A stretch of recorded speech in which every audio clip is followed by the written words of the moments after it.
Salams and welcome. Thank you for joining me in another episode of the Quran in English Basics for Beginners.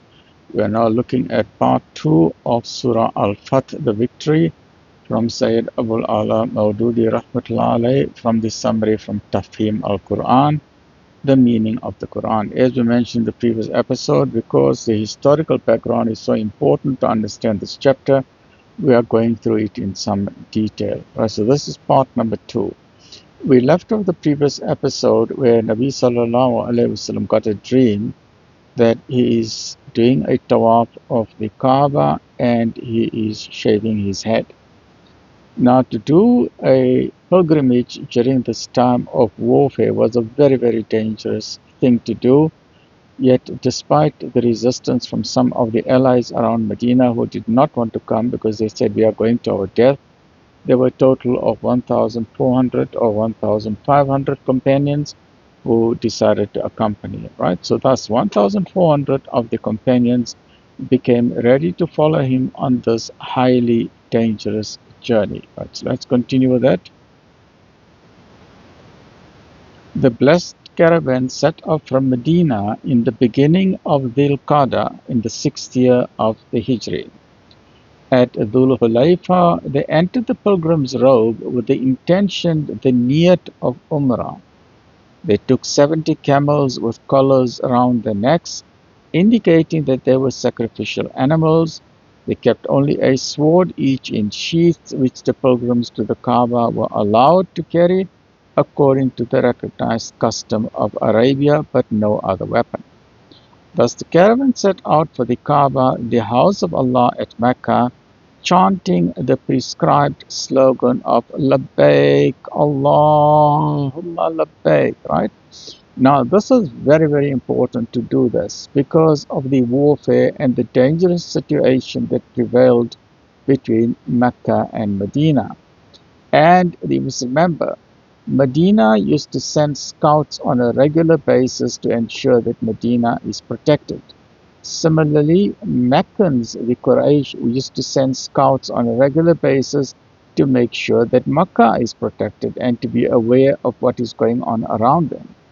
So it is very clear that as soon as the people of Mecca get news that 1,500 people are coming from Medina, they would automatically assume that this is an invading army and this is time to prepare for warfare.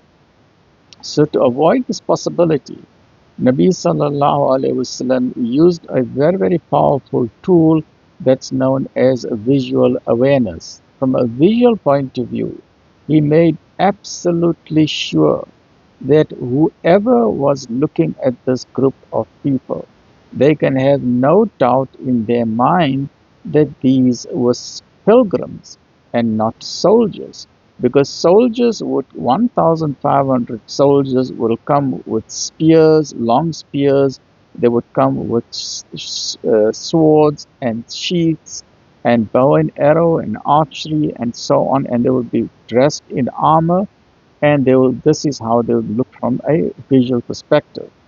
In contrast to that, these were 1,500 people not dressed in armor, not carrying spears and weapons, but instead all of them are dressed in white, just two pieces of cloth, no protective material, nothing. In addition to that, the camels were not coming for war. They had the garlands of flowers around the neck, and when an animal in those days had a garland around its neck, it was clear to every Arab to leave the camel alone because that camel is on its way to be sacrificed. And thirdly, from a visual and auditory point of view, they were chanting the Labbaik loudly, which everybody in Arabia, every single one, even the pagan Quraysh, knew that this is the pilgrimage call around the Kaaba. So there was no doubt whatsoever in anybody's mind that this was not 1,500 soldiers coming to attack Mecca, but these, without a shadow of a doubt, were simply 1,500 pilgrims.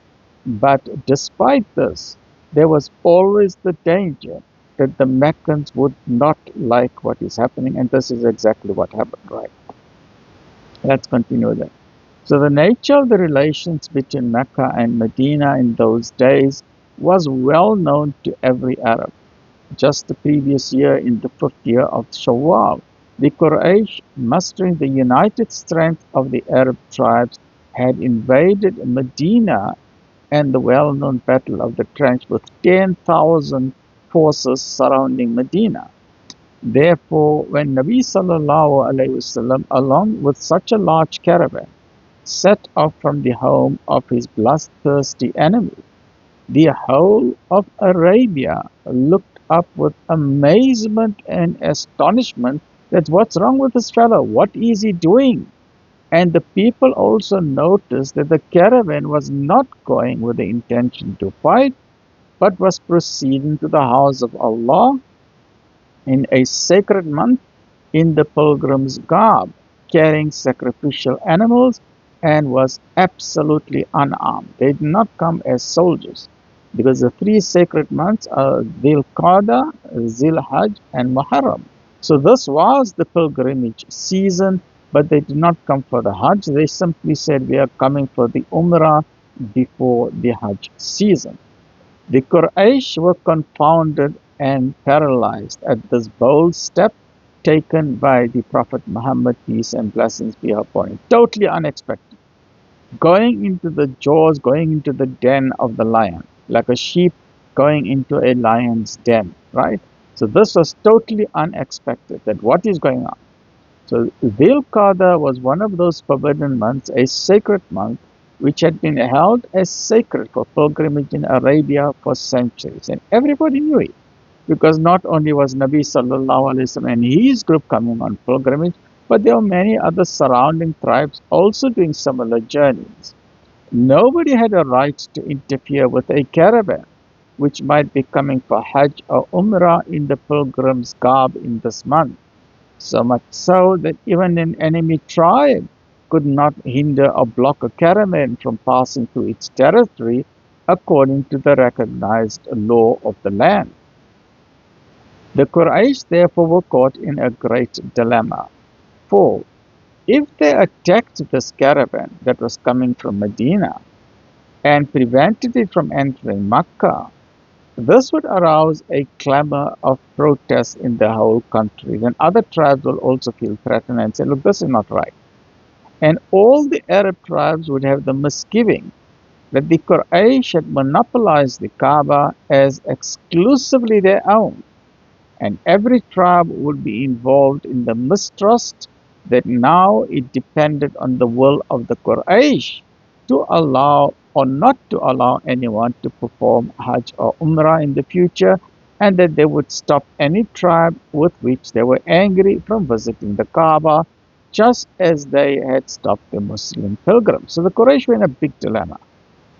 This they thought would be a very big mistake, which would cause the whole of Arabia to revolt against them. But there was another dilemma.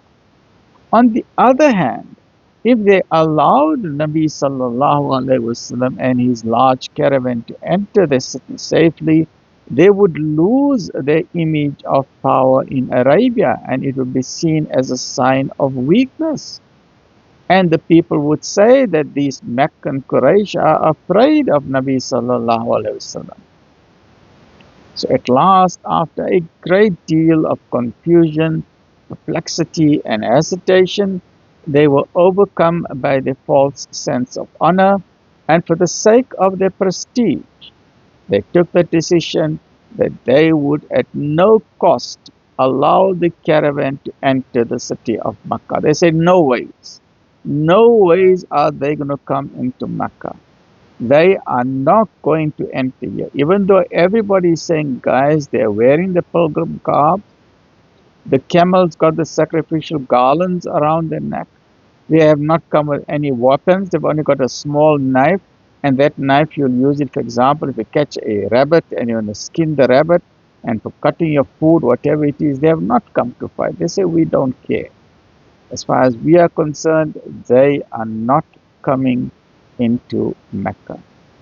So join me in the next episode as we see now what is the way forward for the Muslims and for Nabi Sallallahu Alaihi Wasallam, because now they've got the news that they will not be allowed to enter Mecca. And let's see what happens next. Stay well, look after yourself. Alhamdulillah.